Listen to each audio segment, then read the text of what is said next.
동영상 먼저 보겠습니다. 차이점을 잘 보세요.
자, 우리 동영상에서는 체세포 분열을 먼저 보여주고 감수 분열을 나중에 보여줬는데 너무 빨리 지나가서 자세한 차이점은 구별이 안 됐을 거야. 결과적으로 체세포 분열은 모세포, 즉 엄마 세포와 같은 염색체 수를 가진 딸 세포 2개가 생기고, 감수 분열은 반쪽짜리 염색체 4개가 생기는데 2단계를 거친다 라고 이제 이해했어요. 그 차이점을 설명해 줄게. 그러니까 체세포 분열과 감수 분열 그림을 비교를 하면서 봅시다. 지금 감수 분열은 한 단계가 더 있을 뿐이야. 자, 상동 염색체가 처음에 모세포가 있을 때 그게 염색 분체를 만들어요. 자, 근데 차이점은 뭐냐면, 자, 가운데 보세요. 이가 염색체라는 게 감수 분열에서는 차이점이야. 읽어봅시다. 상동 염색체가 결합한 것으로 체세포 분열에서는 나타나지 않고 감수 분열에서만 나타난다. 염색 분체가 생겼는데 이 상동 염색체가 붙었어. 지금 세세포 분열은 이게 떨어져 있죠. 근데 이가 염색체는 이게 결합을 해서 붙어서 어떻게 헤어지냐면, 고등학교 올라가면 더 세분화시켜서 설명하지만 중학교에서는 우리 기본적인 거니까 색깔로 선생님 설명해 줄게요. 지금 왼쪽의 체세포 분열은 염색 분체가 위아래로 지금 한 줄로 늘어섰죠. 그럼 저게 세로로 갈라진다고 생각하세요. 그럼 세로로 갈라지면 빨간 염색 분체가 반으로 쪼개지고 파란 염색 분체도 반으로 쪼개지면서 서로 붙어있던 염색 분체가 갈라지는 거고, 양쪽으로 끌려가면 딸세포가 빨간 거 하나 파란 거 하나 똑같은 염색체 수를 가진 딸세포가 2개가 생기는 건데, 지금 감수 분열에서는 이가 염색체라는 게 생기면서 얘가 가운데 모여서 어떻게 헤어지냐면 상동 염색체 별로 헤어진다. 지금 왼쪽 거는 위아래로 줄을 섰는데 여기 지금 감수 제1분열에서는 빨간 거와 파란 게 붙으면서 위아래로 서 있는 게 아니고 덩어리가 되면서 왼쪽에 빨간 상동 염색체, 오른쪽에 파란 상동 염색체 이렇게 헤어진단 말이야. 그래서 지금 감수 1분열이 끝난 저 중간 단계에서는 이거를 아무리 어떻게 갈라도 같은 세포를 만들 수가 없어. 위아래는 어차피 다른 상동 염색체이기 때문에 얘네가 갈라지면 다른 딸세포가 생길 수밖에 없는 거죠. 이렇게 이해를 잘 하면 돼요. 그래서 빨간 거 2개, 파란 거 2개, 염색체 수가 반인 딸세포가 4개가 생기는데, 그러다 보니까 이걸 색깔별로 말고 이제 엄마 같은 경우에는 염색체 수가 반반인데 엄마는 모든 그 성염색체가 X만을 갖고 있죠. XX의 성염색체를 갖고 있죠. 근데 XX의 성염색체를 갖고 있는 엄마가 저런 딸세포를 만들면 XXXX 이렇게 만든다 이거지. 근데 아빠 같은 경우는 XY라는 상동 염색체를 갖고 있다가 이거를 딸세포를 만들면 X 2개, Y 2개가 생길 수 있겠죠. 그래서 엄마가 만든 딸세포와 아빠가 만든 딸세포는 저렇게 염색체 수가 반인데 엄마는 무조건 X가, 아빠는 X 반, Y 반 이런 염색체를 가진 딸 세포를 만든다. 그래서 이 감수분열이 복잡하지만 1분열에서 벌써 상동 염색체 자체가 헤어졌다. 이렇게 차이점을 구분하면 되겠어요. 그래서 반쪽짜리 염색체를 가진 4개의 딸 세포가 생긴다. 그래야 저게 정자, 난자, 즉 생식세포의 염색체 숫자가 저런 형태가 돼야 수정을 하고 엄마, 아빠, 난자, 정자에서 같이 만나면 제대로 된 염색체 숫자를 가진 수정란이 생기는 거예요. 그래서 그 수정란이 이제 세포 분열을 막 하면서 성장하고 세포수가 많아지는 거야. 그때는 체세포 분열을 주로 하겠죠. 자, 감수 분열. 간기에 유전 물질이 복제된 후에 감수 1분열과 감수 2분열이 연속해서 나타난다. 자, 감수 1분열부터 볼게요. 염색체 수가 절반으로 줄어들었어. 복제해서 이가 염색체를 만들었지만 그 다음에 분열하면서 염색체 수가 절반으로 줄어들고 그 다음에 감수 제2분열에서는 또 분열되는 거죠. 자, 전기 볼게요. 핵막이 사라지고 상동 염색체가 결합한 이가 염색체가 나타난다. 중기. 이가 염색체가 세포 중앙에 배열된다. 후기, 상동 염색체가 분리되어 세포 양쪽 끝으로 이동한다. 자, 말기에 핵막이 나타나고 세포질 분열이 일어나서 2개의 딸 세포가 형성된다. 그래서 이게 염색 분체로 헤어졌으면 체세포 분열처럼 똑같은 염색체 수를 가진 세포로 2개가 됐을 텐데 상동 염색체가 헤어졌어. 그래서 염색체 수가 반으로 줄어든 상태가 되는 게 바로 감수 1분열인 거야. 그 다음 2분열에서는 염색체 수 변화가 없어요. 근데 이게 염색 분체로 세로로 갈라지느냐 상동 염색체로 갈라지느냐 이거에서 지금 차이가 생겼어요. 자, 감수 2분열. 감수 2분열에서는 DNA 복제는 일어나지 않고 염색 분체가 분리되므로 염색체 수가 변하지 않는다. 세포 수만 늘어나는 거죠. 자, 전기. 유전 물질의 복제 없이 시작되고 핵막이 사라지는데 중기, 염색체가 세포 중앙에 배열되고 후기에는 염색 분체가 분리되어 세포 양쪽 끝으로 이동하고 말기에는 핵막이 나타나서 염색체가 풀어지고 세포질 분열이 일어나 4개의 딸 세포가 형성된다. 그래서 세포 분열이 끝난다. 감수 분열, 1분열과 2분열이 연속적으로 일어나서 진행합니다. 체세포 분열과 감수 분열 비교해 봅시다. 46개의 염색체를 가지고 있는 상동 염색체 1개의 세포가 체세포 분열은 상동 염색체 딸세포 2개를 만들고 감수 분열은 1, 2분열에 걸쳐서 염색체 23개짜리 딸세포 4개를 만드는데 그게 바로 난자, 정자 등의 생식세포예요. 이것들이 만들어지는 데가 난소 정소겠죠. 거기에서 상동 염색체가 분열할 때 저렇게 생식세포를 만들어낸다. 염색체 수가 줄어든 난자와 정자 같은 세포를 만드는 분열이 감수 분열이다. 자, 맨 밑에 읽어볼게요. 그래서 암수의 생식세포 그게 난자와 정자야.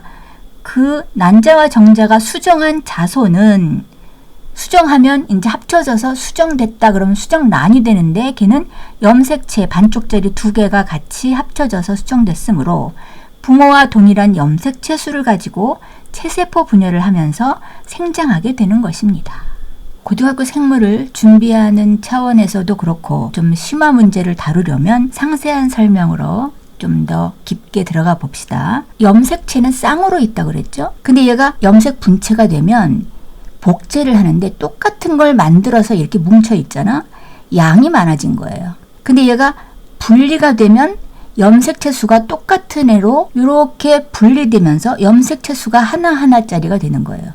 그래서 복제된 시기를 간기라고 하고 복제된 상태에서 우리는 설명을 하는 거지. 그래서 지금 감수 분열을 한 쌍 가지고 2쌍 가지고 비교하는 그림으로 설명을 할게요.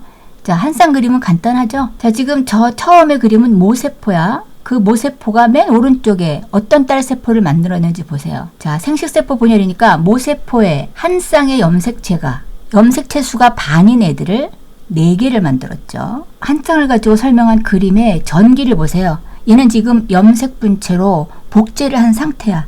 여기에서부터 이제 설명을 보통 한단 말이야. 간기 말고 전기에서 염색 분체가 지금 저렇게 복제돼 있어. 제1 감수 분열이니까 이가 염색체를 만들었어요. 그러면 제가 중기에서 줄을 서고 후기에서 갈라질 때 감수 분열은 어떻게 갈라진다? 상동 염색체별로 갈라진다. 체세포 분열은 어떻게 갈라진다? 염색 분체로 갈라지면서 동등한 염색체 수를 가지고 갈라지는데 복제를 한 그 한 개 한 개 그 상태로 헤어져.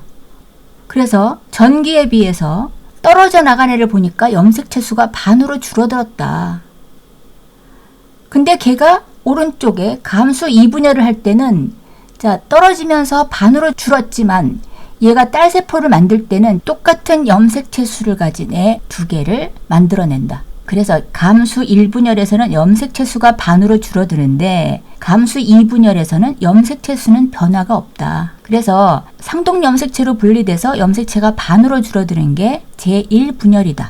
이런 말을 잘 기억하면 좋아요. 그럼 두 쌍 가지고 만든 그림은 이제 2배로 되는 거예요.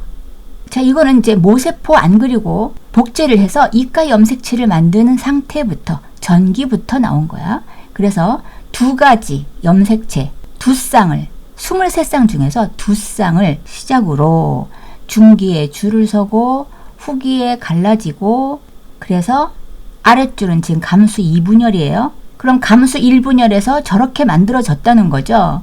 그럼 염색체 수를 보세요. 염색체 수가 반으로 줄어들었죠. 왜?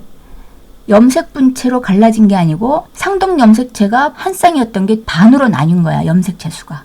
그렇게 해서 또 2분열을 하면서 줄을 서고 헤어지고 했더니 2쌍이 시작했다 그랬죠? 맨 마지막 그림 보면 2쌍이 2종류가 23쌍 중에서 2가지 2종류를 가지고 설명을 했더니 저렇게 2쌍이면 쌍으로 있어야 되는데 1개씩 있는 즉 처음보다 맨 위가 처음이 아니에요. 여기 모세포가 없어. 지금 저거는 제2가 염색체야. 처음에 있었을 2쌍의 2가지보다 반으로 염색체가 줄어든 딸세포 4개가 생겼는데 지금 2가지가 있잖아. 들어있기를 2가지가 들어있죠. 맨 위에 보세요. 1가지 가지고 한 그림은 쌍이었던 게 하나씩만 들어있는데 반으로 줄어들었는데 맨 아래쪽은 2가지였기 때문에 파란 거 빨간 거 이렇게 2가지를 담았지만 염색체 수는 반으로 줄어들었다.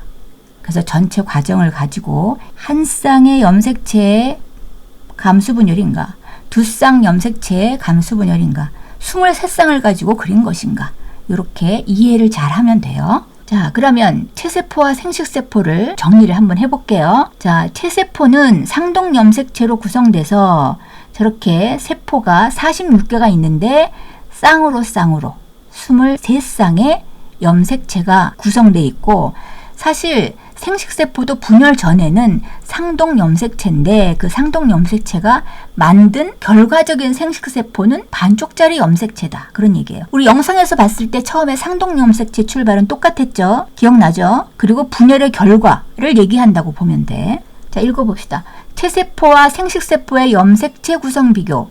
체세포, 상동 염색체가 쌍으로 있고 생식세포는 상동 염색체 중 하나만 있고 염색체 수가 체세포의 절반이다. 그래서 어떤 생물의 체세포의 염색체 수가 6개라면 사람 46개 가지고 항상 했잖아. 그럼 모든 또 세포의 염색체 수가 46개라고 착각하면 안 되고 아까 처음에 우리 1강 앞에서 뭐라 그랬어요? 세포마다 종의 특성을 유전 정보를 갖고 있는 게 염색체인데 그 염색체 수가 다르다 그랬죠? 그래서 만약에 체세포 염색체 수가 6개인 어떤 생물이 있다면 생식세포 염색체 수는 3개이다. 이해가 되죠? 자, 그래서 감수분열에 의 세대를 거듭해도 자손의 염색체 수가 일정하게 유지되도록 한다. 반쪽짜리를 만들어야 수정란을 만들었을 때 제대로 된 염색체 수를 가진 세포로 자라날 테니까. 3번 체세포 분열과 감수 분열을 비교해 봅시다. 체세포 분열은 어떻다? 감수 분열은 어떻다? 이런 순서로 얘기할 거야. 이가 염색체는 형성되지 않고 감수 분열은 형성되고 분열의 수는 체세포 분열은 1회, 감수 분열은 연속으로 2회가 분열된다. 딸세포 수는 2개, 감수 분열은 4개. 염색체 수는 변화가 없고 감수 분열은 절반으로 줄어들었다.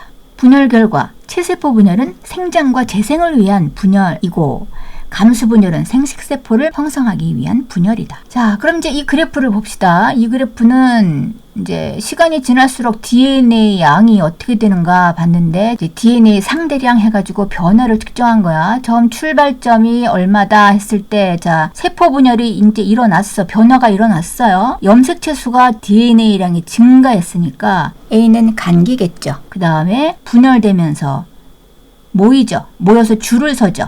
그때 전기, 중기가 끌려가서 나눠지기 전까지는 염색체수가 변화 없는 때니까 B일 테고, 그 다음에 얘네가 쭉 양쪽으로 끌려가면서 분리가 된다. 후기에 그게 바로 C고, 말기는 분리가 되면 염색체수가 변할 수도 있는데, 자, 세세포 분열은 말기에도 염색체 DNA 상대량이 같을 수 있어요. 딸세포가. 근데 지금 D는 여태까지 총량은 같았지만 헤어진 다음에 DNA 상대량이 반으로 뚝 떨어졌죠. 그럼 이거는 무슨 세포 분열을 표현한 그래프인가? 감수 분열의 그래프겠다. 생식세포 분열의 DNA 양을 그래프로 나타낸 것이다. 자, 이렇게 해서 우리 체세포 분열과 감수 분열에 대해서 이제 배웠어요. 그러면 이 감수 분열에서 만들어진 딸세포가 이제 결합해서 어떤 유전 정보를 가지고 어떤 일이 벌어지는지 이제 4강까지 쭉 우리가 가면 그거에 대해서 재밌는 결과를 알 수가 있어.